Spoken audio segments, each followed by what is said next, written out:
할렐루야. 여러분의 삶 속에서 날마다 꿈만 같은 좋은 일 이루는 주인공이 되시기를 축복합니다. 천국을 목적지로 정하면서 향해서 가는 하나님의 자녀인 성도들은 날마다 하나님의 뜻이 무엇인가를 바로 알고, 바로 믿고, 바로 살고, 바로 이루기 위해서 힘써야 합니다. 예수님께서는 우리가 이 땅에서 살아가면서 땅에서 매면 하늘에서도 매일 것이고 땅에서 풀면 하늘에서도 풀린다는 말씀을 하셨습니다. 교회 와서 헌금을 할 때도 형제와 또는 이웃과 불화한 일이 있다고 한다면 그 헌금을 성전에 두고 다시 가서 화해하고 와서 헌금을 바치라고 말씀하셨습니다. 또 죽인 분도 우리가 우리에게 죄 진 자를 사하여 준 것 같이 우리의 죄를 사하여 달라고 하는 기도를 하라고 주님 말씀하셨습니다. 자, 인간관계가 매우 중요합니다. 인간과 인간 간의 소통이 잘 되고 하나님과의 소통이 잘 될 때 우리는 행복한 삶을 살 수가 있습니다. 그런데 많은 사람들이 소통이 되질 않고 있습니다. 인간은 혼자 살 수 없는 존재입니다. 이 소통의 문제가 오늘날 이 사회에 여러 가지 갈등의 요인이 되고 있습니다.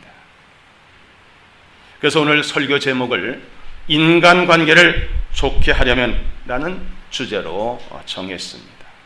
말씀을 듣는 가운데 또 읽는 가운데 큰 은혜를 받으시는 귀한 역사가 있으시기를 축복합니다. 그럼 구체적으로 인간관계를 좋게 하려면 어떻게 해야 할까요? 오늘 베드로전서 3장 8절 상반절에 보면은 마음을 같이 하라 그랬습니다. 다 함께 읽겠습니다. 마지막으로 말하노니 너희가 다 마음을 같이 하여. 마음을 같이 해야 된다는 거예요. 예수님의 중보 기도 내용을 보면은 당신이 삼위일체가 되듯이 우리들에게도 하나가 되기 위해서 간절히 중보기도하는 모습이 요한복음 17장 11절에 기록되어 있습니다. 우리 다 함께 읽겠습니다. 나는 세상에 더 있지 아니하오나 그들은 세상에 있사옵고 나는 아버지께로 가옵나니 거룩하신 아버지여 내게 주신 아버지 이름으로 그들을 보존하사 우리와 같이 그들도 하나가 되게 하옵소서 그랬어요. 하나가 되게 하옵소서. 한 마음 한 뜻 얼마나 중요하면 예수님께서 십자가를 이제 얼마 있으면 지시지 않겠습니까? 근데 그런 순간에 하나님 앞에 중보기도의 내용이 하나 되게 해달라. 그만큼 한 마음 하나 되는 것이 중요하다는 말씀입니다. 한 마음 또 마음을 같이 하기 위해서는 초대교회 성도들의 모습을 우리가 교훈을 받아야 됩니다. 예수님께서는 승천하시기 전에 예수님께서 십자가를 지고 온몸의 물과 피를 다 쏟아주고 죽으셨잖아요. 그리고 3일 만에 부활하시고 40일 동안 부활하신 모습을 보여주시고 그리고 승천하시기 전에 하신 말씀이에요. 너희들은 하나님께서 약속하신 성령을 받기 위해서 이 자리를 떠나지 말고 기도하라 이렇게 말씀하셨습니다. 그런데 500명이 예수님의 말씀을 들었지만은 120명이 마음을 같이하여 기도하여서 오순절 성령의 강한 역사에 체험을 하게 됩니다. 그 사실이 사도행전 1장 14절 기록되어 있습니다. 다 함께 읽겠습니다. 여자들과 예수의 어머니 마리아와 예수의 아우들과 더불어 마음을 같이하여 오로지 기도에 힘쓰더라. 성령 체험을 한 이들이 어떻게 변화됐습니까? 사도행전 2장 46절 다 함께 읽겠습니다. 날마다 마음을 같이하여 성전에 모이기를 힘쓰고 집에서 떡을 떼며 기쁨과 순전한 마음으로 음식을 먹고 그랬습니다. 초대교회 중에서 분쟁이 심했던 교회가 있었습니다. 고린도 교회죠. 바울은 고린도 교회 교인들에 대해서 이렇게 하나님의 말씀으로 권면합니다. 고린도전서 1장 10절입니다. 시작. 형제들아, 내가 우리 주 예수 그리스도의 이름으로 너희를 권하노니 모두가 같은 말을 하고 너희 가운데 분쟁이 없이 같은 마음과 같은 뜻으로 온전히 합하라 그랬습니다. 또 바울은 옥에 갇혀 있지만 교회만이 희망이다, 이런 주제로 에베소서를 썼습니다. 에베소 4장 3절과 13절을 다 읽겠습니다. 평안에 매는 줄로 성령이 하나 되게 하신 것을 힘써 지키라. 우리가 다 하나님의 아들을 믿는 것과 아는 일에 하나가 되어 온전한 사람을 이루어 그들의 그리스도의 장성한 분량이 충만한 데까지 이르리니 이랬습니다. 사랑하는 성도 여러분, 초대교회 성도들은 하나 되는 모습 속에서 날마다 구원받는 사람들이 늘어났다고 했습니다. 예수님의 중보기도 얼마나 중요한 기도 내용입니까? 하나 되게 해달라. 우린 그래서 교회에서나 가정에서나 직장에서나 사회에서나 어디서든지 마음을 같이 하고 하나 되는 운동에 동참해야 됩니다. 그래야 인간관계를 좋게 할 수 있습니다. 두 번째, 인간관계를 좋게 하기 위해서는 동정하라 그랬습니다. 베드로전서 3장 8절에 보면 동정하면은 단어가 나오죠. 그럼 이 동정을 잘 하신 분이 누굽니까? 예수님이십니다. 예수님의 마음은 어떠십니까? 히브리서 4장 15절 시작. 우리에게 있는 대제사장은 우리의 연약함을 동정하지 못하시니가 아니요 모든 일에 우리와 똑같이 시험을 받으시노되 죄는 없으시니라. 아멘. 그렇습니다. 예수님은 잃어버린 이스라엘 양들을 찾으러 오셨다고 말씀하시면서 보니까는 그 이스라엘 백성들이 마치 양들이 있는데 목자가 없는 양과 같았어요. 얼마나 측은히 여겼는지 모릅니다. 또 과부의 아들이 죽어서 이제 장사 지내는데 그 상해를 붙잡고 어머니가 울고 가는 거예요. 그 모습을 예수님 보시고 또 함께 우시면서 그 관에 손을 대시면서 그 죽은 청년을 살려주셨습니다. 예수님께 왔던 모든 무리들, 특별히 병든 자들은 다 치유함을 받았습니다. 바울은 빌립보서에서 예수님의 마음을 품으라고 강조하고 있습니다. 예수님의 그 동정하는 마음, 그 마음이 우리 속에 있다고 한다면 이 사회가 얼마나 따뜻해지고 얼마나 행복한 사회가 되겠습니까? 그러므로 우리는 예수님의 마음을 품고 동정하는 마음을 가지고 살아가야만 우리가 인간관계를 바로 할 수 있다는 말씀입니다. 그럼 두 번째는 인간관계를 바로 하는데 동정하기 위해서는 우리가 다 서로 지체라는 의식을 가져야 됩니다. 우린 다 지체예요. 교회로 말하면 예수님께서 머리가 되시고 우리는 지체예요. 또 성도들도 역시 지체의 삶을 살아가는 겁니다. 로마서 12장 4절과 5절 말씀을 다 함께 읽겠습니다. 우리가 한 몸에 많은 지체를 가졌으나 모든 지체가 같은 기능을 가진 것이 아니니 이와 같이 우리 많은 사람이 그리스도 안에서 한 몸이 되어 서로 지체가 되었느니라. 고린도전서 12장 26절에 보면 만일 한 지체가 고통을 받으면 모든 지체가 함께 고통을 받고 한 지체가 영광을 얻으면 모든 지체가 함께 즐거워하느니라. 그렇습니다. 우리가 한 마음이 되고 그리고 동정하는 마음을 가지면 지체이기 때문에 상대방이 아프면 나도 아픔을 느껴야 되는 거예요. 상대방의 즐거움은 우리도 즐거움을 느껴야 되겠죠. 이것이 바로 성도 간의, 이웃 간의, 인간과의 관계가 맺어져야 되는 겁니다. 또 인간관계 좋게 하려면 세 번째는 사랑하랍니다. 사랑하라. 베드로전서 3장 8절에 보니까는 형제를 사랑하며라는 단어가 나옵니다. 우리는 이 사랑이라는 소리를 들으면 이미 받은 사랑이 얼마나 큰가를 우리는 말씀을 통해서, 성경을 통해서 알아야 됩니다. 엄청나게 크기 때문에 그 사랑이 먼저 창세전부터 하나님께서는 저와 여러분을 그리스도 안에서 하나님의 흠없는 자녀로 예정하시고 선택하시고 이 땅에 우리를 보내셨다는 사실입니다. 우리가 태어나기 전부터, 그 먼 창세전부터 하나님이 우리를 사랑하셨어요. 그 사랑을 우리는 받고 이 세상에 태어난 사람들입니다. 그래서 예수님께서는 요한복음 3장 16절에서 이런 말씀하셨습니다. 시작. 하나님이 세상을 이처럼 사랑하사 독생자를 주셨으니 이는 그를 믿는 자마다 멸망하지 않고 영생을 얻게 하려 하심이라. 예수님의 사랑을 제일 많이 받은 제자 12명 제자 중에 누굽니까? 그저 사도 요한이죠. 사도 요한은 예수님의 사랑을 많이 받고 보니까 요한일서 4장 9절과 10절에 이렇게 증거가 있습니다. 시작. 하나님의 사랑이 우리에게 이렇게 나타난 바 되었으니 하나님이 자기의 독생자를 세상에 보내심을 그로 말미암아 우리를 살리려 하심이라. 사랑은 여기 있으니 우리가 하나님을 사랑한 것이 아니요 하나님이 우리를 사랑하사 우리 죄를 속하게 하여 화목제물로 그 아들을 보내셨습니다. 그랬어요.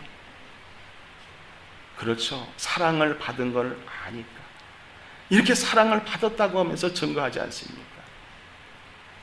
사도 바울도 역시 그 사랑, 그 십자가의 사랑, 하나님의 사랑을 생각하니까 가슴이 떨리고 두근거리고 정말 감동적이고 감격해서 로마서 5장 8절에서 이렇게 증거합니다. 시작. 우리가 아직 죄인 되었을 때 그리스도께서 우리를 위하여 죽으심으로 하나님께서 우리에 대한 자기의 사랑을 확증하셨느니라.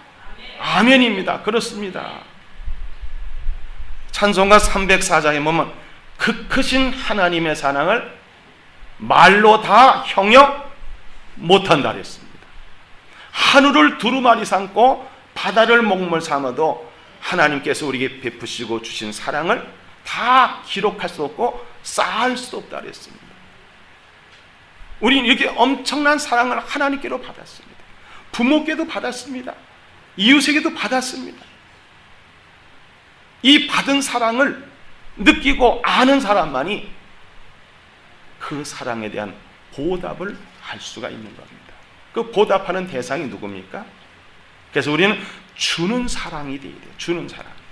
따라서 주는 사랑. 예. 우리가 사랑을 많이 받았잖아요. 아멘 안 하시네요? 더 받으셔야 됩니까? 부족하십니까? 우리가 사랑을 많이 받으셨죠? 우리가 사랑을 많이, 엄청난 사랑을 받았습니다. 이 사랑을 줘야 된단 말이에요. 그래서 예수님께서는 새 계명을 너에게 준다고 말씀하셨어요. 한번 말씀 함께 읽겠습니다. 요한복음 13장 34절과 35절입니다. 시작. 새 계명을 너에게 주노니 서로 사랑하라. 내가 너희를 사랑한 것 같이 너희도 서로 사랑하라. 너희가 서로 사랑하면 이로써 모든 사람이 너희가 내 제자인 줄 알리라. 그렇습니다. 예수님의 그 사랑은 아무 조건도 없는, 아무 보상도 원하지 않는 아가페의 사랑입니다. 당신의 목숨까지 내주시고 우리를 살리고자 하는 그 대상에는 저도 여러분도 있지만 아주 악한 자도, 죄인도, 감옥에 갇힌 사람 누구도 다 그들의 죄값을 대신 치르시기 위해서 우리 주님은 십자가상에서 엄청난 사랑을 우리에게 주신 겁니다. 사도 요한은 요한일서 3장 14절과 18절 이렇게 증거합니다. 시작. 우리는 형제를 사랑함으로 사망에서 옮겨 생명으로 들어간 줄을 알거니와 사랑하지 아니하는 자는 사망에 머물러 있느니라. 자녀들 우리가 말과 혀로만 사랑하지 말고 행함과 진실함으로 하자. 아멘입니다. 요한일서 4장 11절입니다. 사랑하는 자들아 하나님 이같이 우리를 사랑하셨은즉 우리도 서로 사랑하는 것이 마땅하니라. 그래서 마땅하도다. 마땅한 것을 안 하면 큰일이죠. 이건 특수한 것도 아닙니다. 우리가 남을 사랑하는 것이 어디 특별한 것이 아니라는 거. 이건 마땅한 거, 보편적이라는 거예요. 그래서 베드로전서 1장 22절에 이렇게 증거합니다. 시작. 너희가 진리를 순종함으로 너희 영혼을 깨끗하게 하여 거짓이 없이 형제를 사랑하기 이르렀으니 마음으로 뜨겁게 사랑하라 그랬습니다.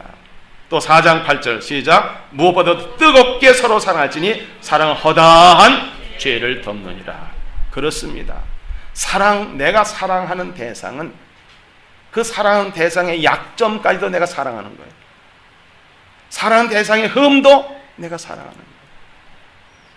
내가 사랑하는 대상이 사랑하는 어떤 사람이라도 그 사람까지도 사랑하는 것이 진정한 사랑입니다. 할렐루야. 그렇습니다. 그런 진정한 사랑, 그래서 우리는 줘야 된다는 겁니다. 예수님께서는 어느 정도 사랑하라 그랬습니까? 마태복음 5장 44절 시작. 나는 너희에게 이르노니 너희 원수를 사랑하며 너희를 박해하는 자를 위하여 기도하라 그랬어요. 아니 어떻게 원수를 사랑합니까? 어떻게 원수를 사랑해요? 시골 할아버지 할머니가 어떤 프로에 나와가지고 남편을 내자로 표현하라 그랬어요. 그러니까 뭐 생각도 안 하고 부인이 평생 왼수라고 하더라고요. 어떻게 평생 왼수가 평생 사는 것도 기적이죠. 근데 표현은 그랬지만 뭔가 그들은 사랑을 했기 때문에 평생 사는 겁니다. 근데 원수를 정말 사랑할 수 있을까요? 우리의 힘으로는 되지 않습니다. 성령이 내 안에 계셔서 9가지의 열매를 맺게 하셔야만 사랑하는 거죠. 그래서 성령의 9가지 열매 중에 첫 번째가 뭡니까? 사랑입니다. 사랑하면 그 나머지는 다 열매로 맺어지게 되어 있습니다. 예수님 말씀만 원수를 사랑하라고 말씀하신 것이 아닙니다. 예수님께서 이제 십자가에 달리시면서 그 죽음의 고통 속에 있으면서 첫 번째 하신 말씀이 뭡니까? 7마디 중에 첫 번째가 누가복음 23장 34절 기록되어 있죠. 시작. 이 예수께서 이르시되 아버지 저들을 사하여 주옵소서. 자기들이 하는 것을 알지 못합니다 하시더라. 아멘. 예수님께서는요 말로만 원수 사랑하라고 하신 것이 아니고 당신이 십자가에 못 박은 저 무리들을 내려다보면서 하나님 앞에 저들의 죄를 사해달라는 거예요. 우리가 이 주는 사랑 참 중요합니다. 받은 사랑 매우 크고 많고 헤아릴 수 없죠.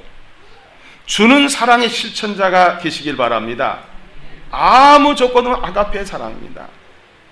그런데 이것을 한 발 더 나가면은 드리는 사랑이 돼야 돼요. 누구께 드려야 돼? 그죠. 나를 구원하시고 나를 사랑하시고 나를 천국에 가게 하시고 영생하도록 하시는 하나님 앞에 내가 그 사랑을 드리려는 거예요. 예수님께서 말씀하시는 마태복음 22장 31절에 내 마음을 다하고 내 목숨을 다하고 내 뜻을 다하여 주 너희 하나님을 뭐라 그랬어요? 사랑하라. 하나님 앞에 사랑하는 걸 이렇게 드리는 사랑이에요. 마음도 목숨도 뜻도 때는 힘도 조금만요? 99%만 해도 될까요? 다 100%입니다. 다 하여 사랑하라 그랬어요. 그럼 여러분들이 되시기 바랍니다. 그 인간관계가 좋아집니다. 또 네 번째 인간관계가 좋으려면 오늘 본문에 보니까는 불쌍히 여기며라는 단어가 나옵니다. 왜 불쌍히 여겨야 될까요? 하나님의 명령이기 때문입니다. 마태복음 18장 33절 다 함께 읽겠습니다. 내가 너를 불쌍히 여긴 것 같이 너도 내 동료를 불쌍히 여김이 마땅하지 아니하냐. 동료를 불쌍히 내가 너를 불쌍히 같이, 다시 말하면 예수님께서 제자들을 불쌍히 같이 너희들도 동료를 불쌍히 하는 것이 마땅하다는 겁니다. 당연하다는 겁니다. 에베소 4장 32절 시작. 서로 친절하게 하며 불쌍히 여기며 서로 용서하기를 하나님이 그리스도 안에서 너희를 용서하신 것 같이 하라. 불쌍히 여기는 것은 하나님의 명령이에요. 또 불쌍히 여기면 반드시 축복의 약속이 보장되어 있습니다. 잠언 19장 17절 시작. 가난한 자를 불쌍히 여기는 것은 여호와께 구워드리는 것이니 그의 선행을 그에게 갚아 주시리라. 아멘입니다. 그래요. 하나님은 공짜 하나님이 아니십니다. 우리가 되로 드려도 또 되로 다른 사람에게 이렇게 베풀어도 하나님은 가만히로 주시는 분이십니다. 믿습니까? 시편 103편 13절 시작. 아버지가 자식을 긍휼히 여긴 같이 여호와께서는 자기를 경외하는 자를 긍휼히 여기시나니 이랬습니다. 저는 목회를 시작하면서 어떤 방향으로 목회를 할 것인가 하나님 앞에 기도하는 가운데 로마서 12장 9절의 말씀이 눈에 탁 들어왔습니다. 사랑엔 거짓이 없나니 거짓 없는 사랑의 목사가 되어야 되겠다. 그래서 이 공장 지역에 교회를 개척을 했습니다. 30년 전에. 그러면 그 거짓 없는 사랑을 실천하는데 어떻게 내가 해야 될까? 즐거워하는 자들과 즐거워하고 우는 자들과 함께 울 수 있어야 되겠다. 아멘. 제가 그런 마음을 가지고 목회를 시작했습니다. 여러분, 사촌이 땅을 사면 뭐가 아프다요? 예, 그런 말은 이제 없애자고요. 사촌이 땅을 사면 잔치를 베풉시다. 예, 나쁜 것은 버려야 돼요. 즐거워하는 자가 즐거워하는 거 어려워요. 남이 잘 되면 배가 아프다 그러잖아요. 이걸 좋지 못한 근성을 버려야 돼요. 우는 자들과 함께 그냥 울어줘야 돼요. 이것이 우리 삶 속에서 실천이 돼야 되는데 우리는 대부분 판단하고 정죄하고 어떤 재판관 입장에 있을 때가 많습니다. 불쌍히 여기는 것, 하나님의 약속, 축복의 약속이 보장된 것을 믿으시고 행하시길 바랍니다. 또 인간관계 좋게 하려면 다섯 번째는 겸손하라 합니다. 베드로전서 3장 8절 하반절에 겸손함이라는 내용이 나옵니다. 그럼 겸손하면 우리는 누구를 딱 떠올릴 수 있습니까? 그렇죠. 예수님의 겸손을 생각해야 돼요. 마태복음 11장 28절로 30절에는 모든 사람을 예수님이 초청하셨습니다. 시작. 수고하고 무거운 짐자들아 다 내게로 오라. 내가 너희를 쉬게 하리라. 나는 마음이 온유하고 겸손하니 나의 멍에를 메고 내게 배우라. 그러면 너희의 마음이 쉼을 얻으니 이는 내 멍에는 쉽고 내 짐은 가벼움이라 하시니라. 아멘입니다. 그렇습니다. 예수님의 겸손 무엇으로 나타납니까? 예수님께서 이제 예루살렘 성을 입성하시려고 하실 때에 제자들에게 아주 한 번도 사람이 타지 않은 나귀 새끼를 끌어오랍니다. 웬만하면요 예루살렘 성에 입성할 때 보면은 말을 타고 개선문을 통과하듯이 갑니다. 근데 예수님은 평화의 왕이시면서도 나귀 새끼를 타고 왔습니다. 그 사실을 마태복음 21장 5절 이미 구약성에 예언된 말씀이 실현되는 겁니다. 시작. 시온 딸에게 이르기를 내 왕이 내게 임하나니 그는 겸손하여 나귀 곧 멍에 매는 짐승의 새끼를 탔도다 하라 하였느니라. 예수님의 겸손 우리가 본을 받아야 됩니다. 또 겸손하라는 것은 하나님의 명령입니다. 로마서 12장 16절 시작. 서로 마음을 같이하며 높은 데 마음을 두지 말고 도리어 낮은 데 처하며 스스로 지혜는 체하지 말라 그랬습니다. 또 빌립보서 2장 3절에도 아무 일이든지 다툼이나 허영으로 하지 말고 오직 겸손한 마음으로 각각 자기보다 남을 낮게 여기라는 겁니다. 낮게가 아니라 낮게 여기라. 근데 그러들지 않잖아요. 우리는 조금 뭘 알면은 좀 잘난 척하고 아는 척하고. 근데 성경은 남을 더 나보다 더 나게 여기라. 겸손하라는 겁니다. 잠언 18장 12절 시작. 사람의 마음의 교만은 멸망의 선봉이요 겸손은 존귀의 길자되니라. 아멘. 그래요. 만약에 우리가 교만했다면 겸손해져야죠. 회개하고 겸손해져야죠. 이것이 바로 인간관계를 좋게 하는 비결입니다. 마지막으로 인간관계 좋게 하는 것은 축복하랍니다. 축복하라. 베드로전서 3장 9절에 보면 도리어 복을 빌라. 복을 빌라라는 것을 단어를 만들면 축복입니다. 복을 빌라는 게. 첫 번째는 악을 악으로 욕을 욕으로 갚지 말라. 왜냐하면 구약에 보면요, 눈은 눈으로 이는 이로 반드시 갚으라 그랬어요. 근데 예수님께서는 그렇게 하지 말라 그랬어요. 그래서 예수님의 말씀을 잘 들었던 베드로가 오늘 본문에서 이렇게 증거합니다. 시작. 악을 악으로 욕을 욕으로 갚지 말고. 그래요.